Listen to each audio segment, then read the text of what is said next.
Alléluia, alléluia, alléluia. Bien-aimés dans le Seigneur, ce soir, nous avons la responsabilité de présenter à votre attention un thème très important pour la vie du chrétien que nous sommes. Ce thème est « Comprendre les faveurs de Dieu ». Et le verset biblique que nous avons choisi comme appui, verset d'appui, est tiré de Ésaïe 55, verset 3. Et nous lisons. « Prêtez l'oreille et venez à moi. Écoutez et votre âme vivra.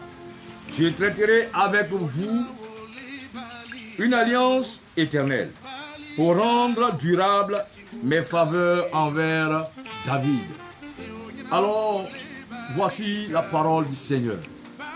Pour appuyer le thème que nous avons à présenter ce soir, qui est comprendre les faveurs de Dieu. Alors, le mot faveur vient du verbe favoriser, c'est-à-dire accorder des facilités, accorder une aide, un coup de main, un coup de pouce.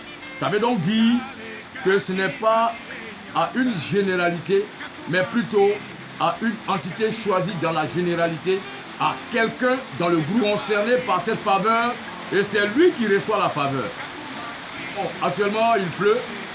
Nous allons prendre un exemple, l'exemple d'une mère qui a plusieurs enfants. La mère qui a plusieurs enfants accordera l'amour maternel à tous ses enfants.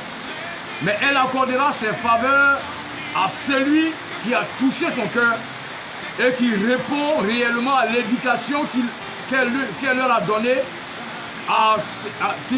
qui répond exactement au principe qu'elle a inculqué à ses enfants. Alors c'est à cet enfant-là que la mère fera donc des faveurs.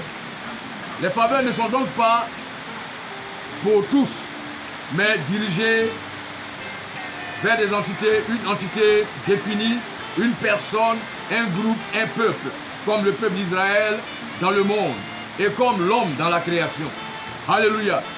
Il est bon pour nous de le comprendre parce qu'on ne peut profiter de ce qu'on ne comprend pas, de ce qu'on ignore. Nous voulons pleinement profiter des faveurs de Dieu. Il faut donc comprendre le mécanisme, ou alors, pour le dire simplement, il faut comprendre comment Dieu les accorde à ceux qu'il choisit, à ceux qui le méritent. Une faveur n'est pas une grâce. Il peut y avoir une nuance entre faveur et grâce, mais la grâce est imméritée, la faveur est méritée.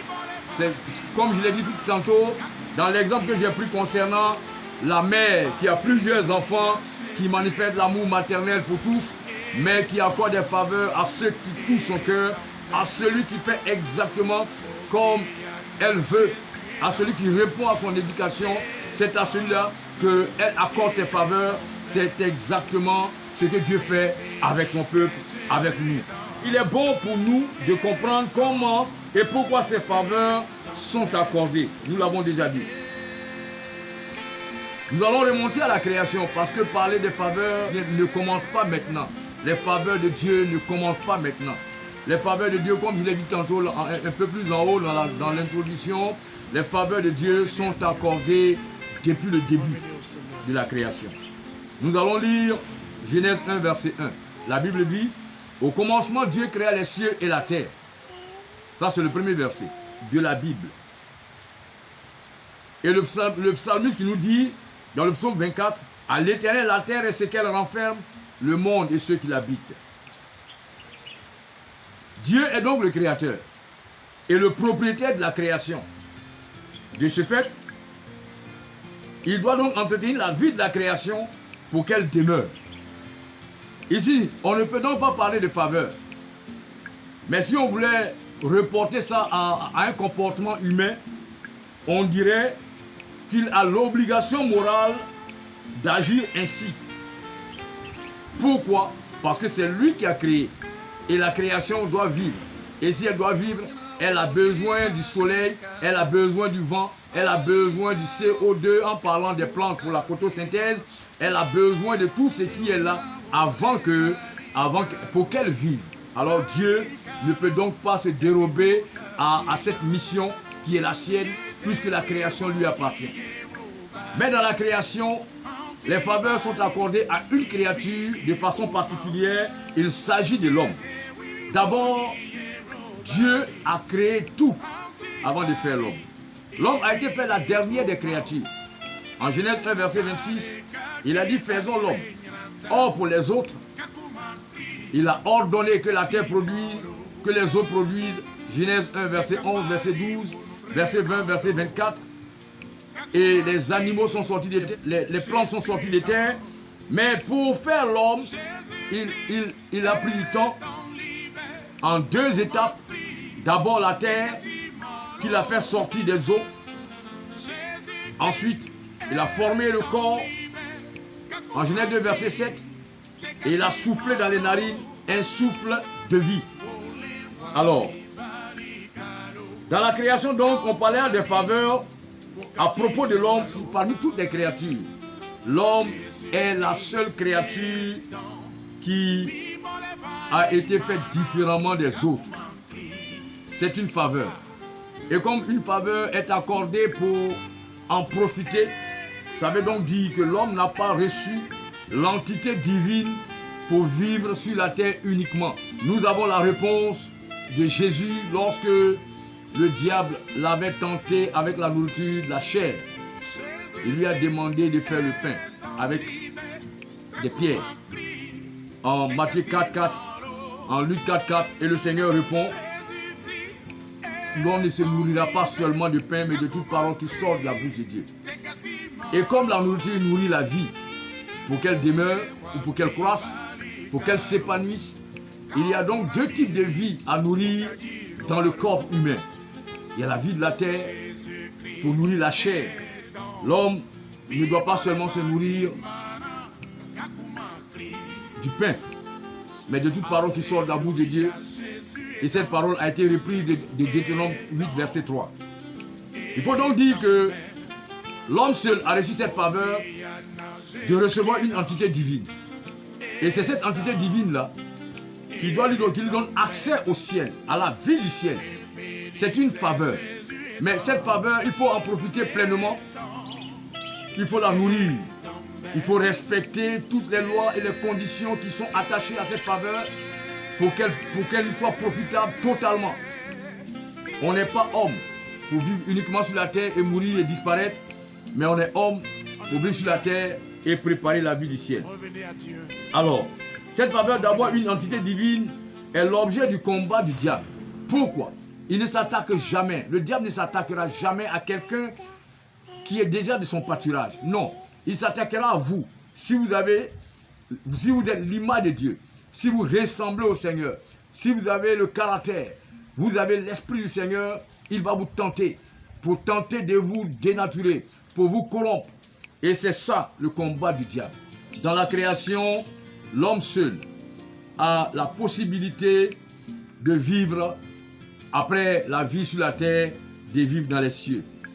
Il faut donc que nous sachions que dans la création, ce que l'homme a reçu n'est donc pas quelque chose avec laquelle il doit jouer. C'est pourquoi Dieu a descendu sur terre sa maison, son église, qui est la porte des cieux. Genèse 28, verset 17. La maison de Dieu est la porte des cieux. Alors, pourquoi devons-nous donc considérer cette faveur d'avoir une entité divine? L'homme est la seule créature qui a en elle une chose qu'elle partage avec Dieu. Je parle du souffle de vie. Attention, le souffle de vie n'est pas la vie. C'est comme la mangue, qui est le fruit du manguier. La mangue n'est pas le manguier, mais c'est de la mangue que sort le manguier. Donc le souffle de vie peut permettre à tout homme qui profite de cette faveur que Dieu a faite pour recevoir les caractéristiques nécessaires pour être la statue parfaite du maître, selon Éphésiens 4, verset 13.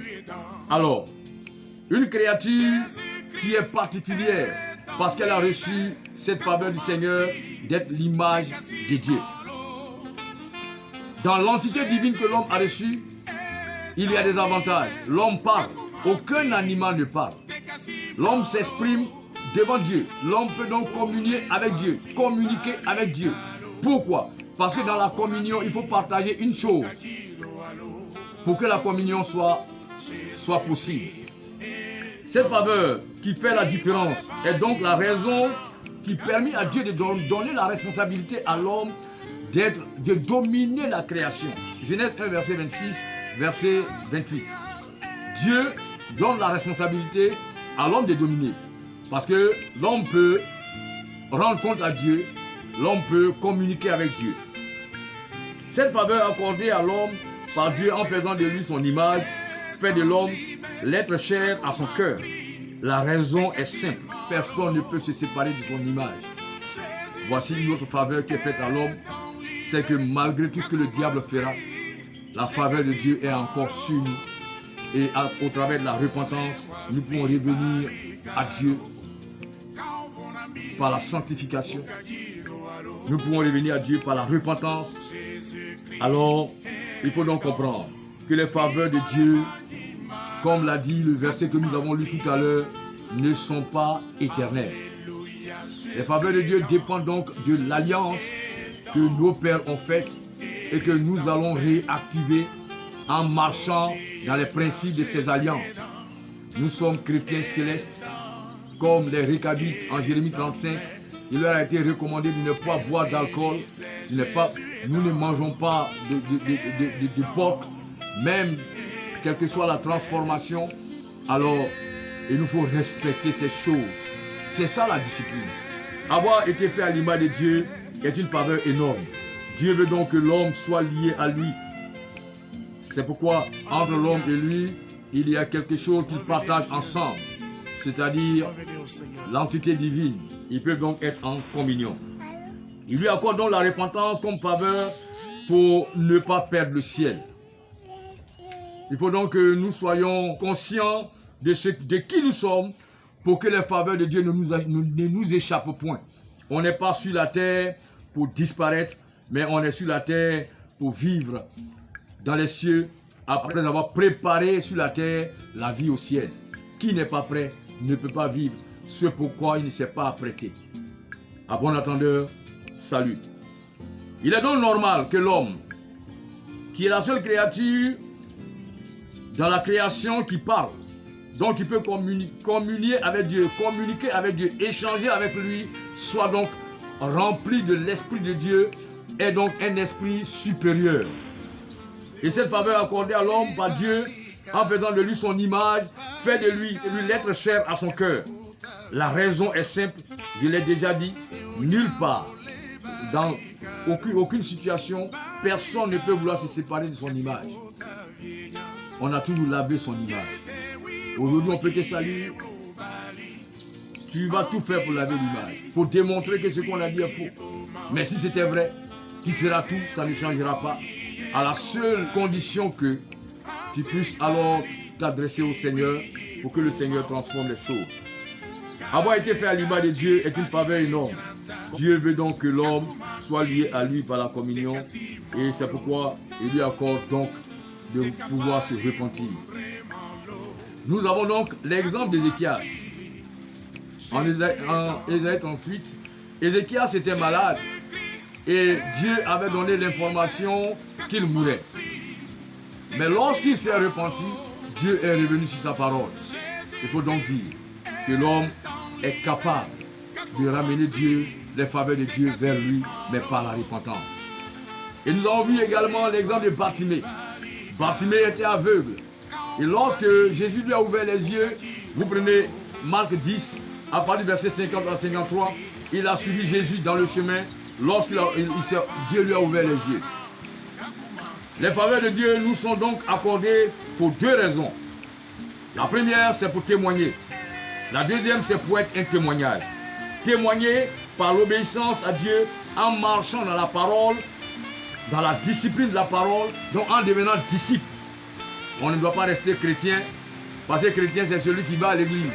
Disciple, c'est celui qui a été transformé par la parole, qui est né de nouveau et qui marche en nouveauté de vie.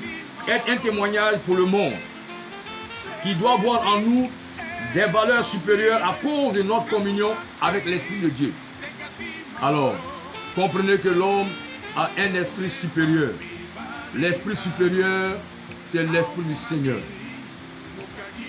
En tant qu'homme, les faveurs de Dieu sont des avantages dus à notre statut d'image de Dieu.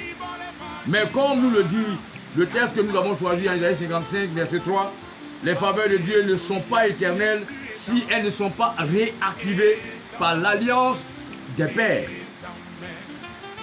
La réactivation de cette alliance avec Dieu est individuelle. Nous sommes tous des chrétiens.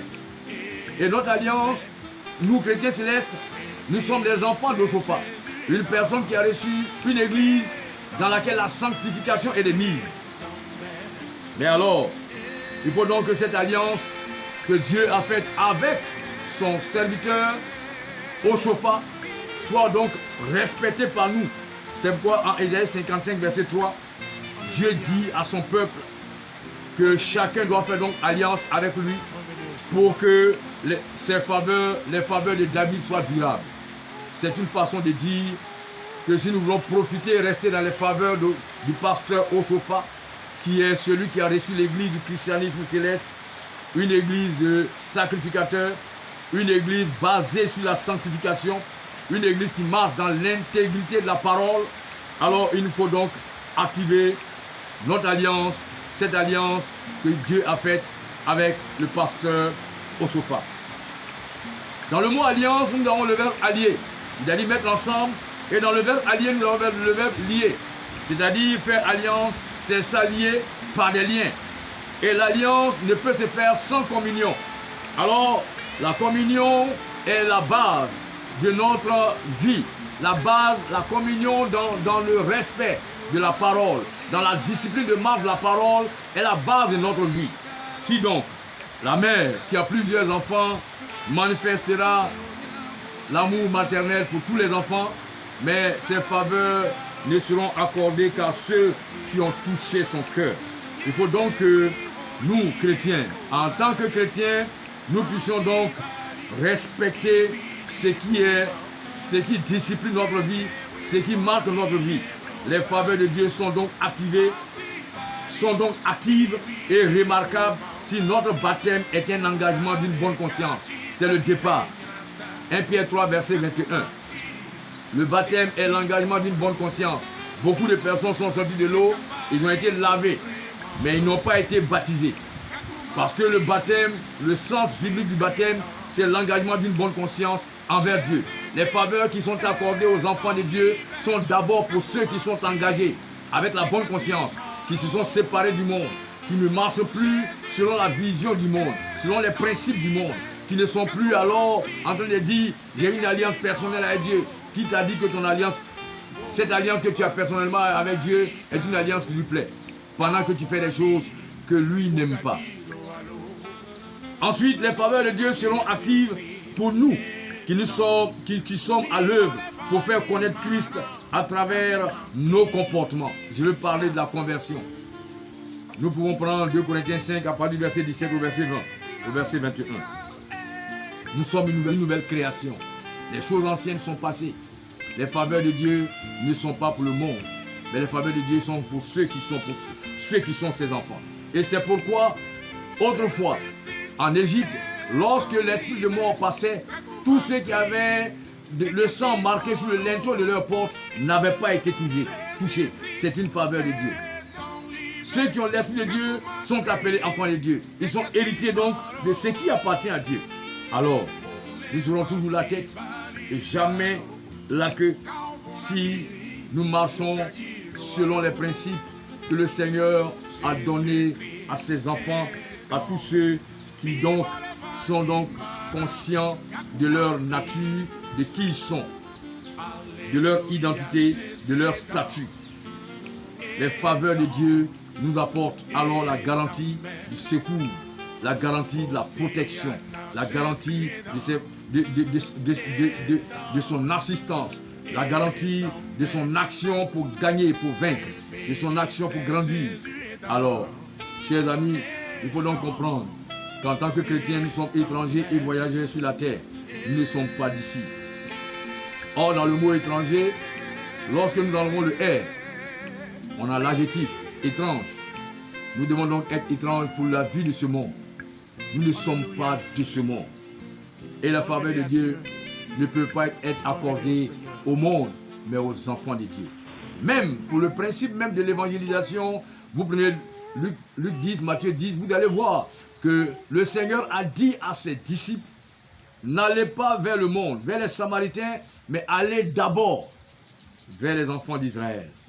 Ça veut donc dire, Dieu d'abord accorde ses faveurs à ses enfants. Et le principe général de la grâce est pour le monde. Mais les faveurs de Dieu sont pour ses enfants. Et il faut devenir enfant de Dieu. C'est ça qui est le point de départ. Il faut devenir enfant de Dieu. Et selon Jean 1, verset 12, n'est pas enfant de Dieu, nous devenons enfants de Dieu. Jean 1, verset 12, mais à tous ceux qui l'ont reçu, à ceux qui croient en son nom, elle a donné le pouvoir de devenir enfants de Dieu. Ils l'ont reçu, il y a eux à la fin, c'est la parole. À ceux qui croient dans le nom de Jésus-Christ de Nazareth, elle a donné le pouvoir de devenir enfants de Dieu. Faisons très attention, parce que recevoir le pouvoir de devenir enfant de Dieu ne fait pas de nous des enfants de Dieu. Le pouvoir doit d'abord être exercé pour que le Seigneur bénisse davantage nos vies. Nous demandons à chacun donc de se mettre à l'œuvre, de se remettre en cause. Il n'est pas tard. Les faveurs de Dieu sont pour ses enfants. Cherche à devenir enfant de Dieu. Parce que tu as reçu dès le commencement de la création, au travers des deux entités de vie qui sont en toi, tu as reçu la capacité de devenir enfant de Dieu parce que tu as en toi une entité divine. Mais cette entité divine doit être au-dessus de l'entité terrestre, de l'entité charnelle, pour que ta vie soit dominée par le spirituel, afin que tu puisses donc entrer en possession de ce qui est pour toi. Dieu nous bénisse. Au nom de Jésus-Christ. Amen.